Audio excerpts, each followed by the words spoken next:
They told us some investments are always safe. But what if those safe bets are the very thing keeping you broke? Let's start with savings accounts. They sound secure, but inflation eats away at your money every single day. Bonds? Sure, they're called safe.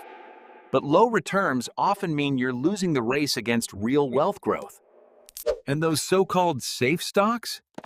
They may protect you from volatility, but they can also block you from opportunity. The illusion of safety is comforting, but comfort rarely builds real wealth. History shows that the greatest wealth often came from calculated risks, not clinging to guarantees. True investing means balancing risk and reward, not hiding behind the illusion of perfect safety.